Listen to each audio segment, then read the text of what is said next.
तार गईली रे सुनर बार पैनी रे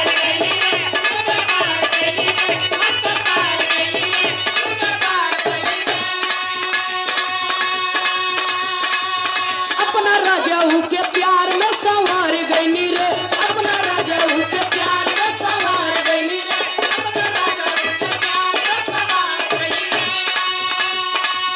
हम तारी गईली रे सुनर बार पैनी रे अपना राजा के प्यार में संवार गईली रे एक खुशी रहे नगवारे सखी पियावा दुलारे आय हरे सखी पियावा दुलारे आय हरे सखी पियावा दुलारे आय हरे सखी पियावा दुलारे।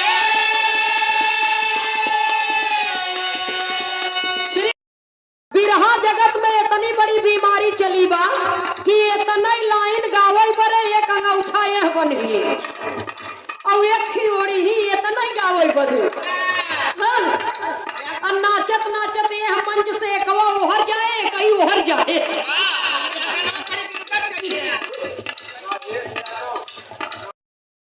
आगे बढ़ जाए अंतरक लाइन कितना सुंदर भाव लिखा गया कैसे मास्टर साहब ऐसन पाती मिले मुश्किल से ऐसन पाती मिले मुश्किल से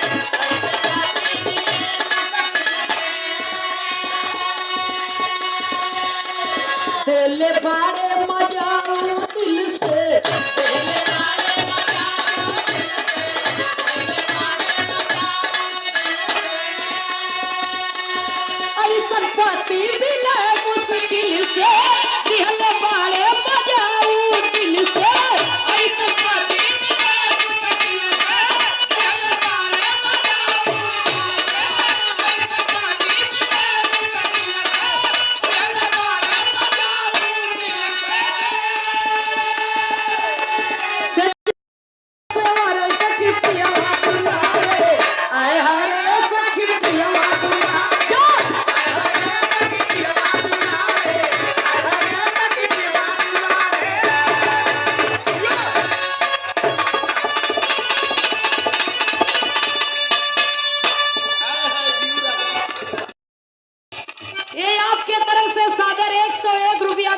सम्मान किया गया।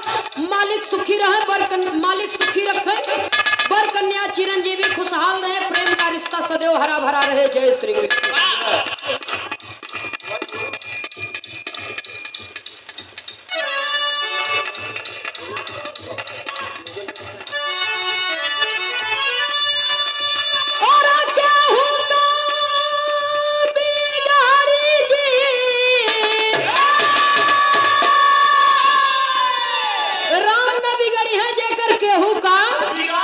लेकिन हमार कहना बा पूरे सकल पंच के हाथ जोड़ करके कि राम एवं भगवान तब तक साथ दे ही जब तक अपन नियत ठीक बा। अपन नियत खराब भई देखो भगवान साथ दे ही वही न। श्री राम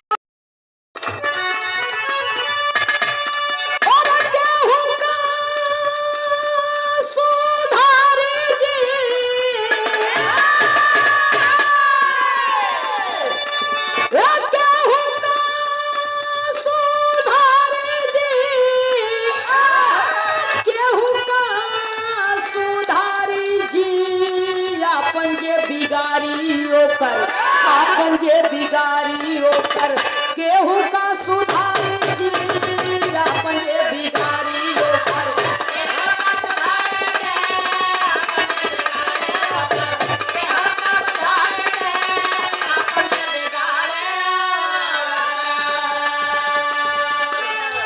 अपन बिगाड़स के थे।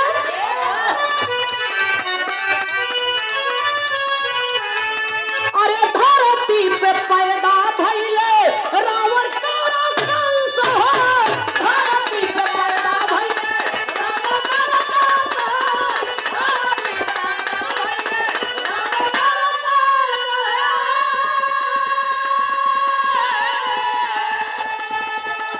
दिया ना बुतायल नहीं, बचल उनकर वंश हो, बचल उनकर वंश हो। दिया ना बुतायल नहीं,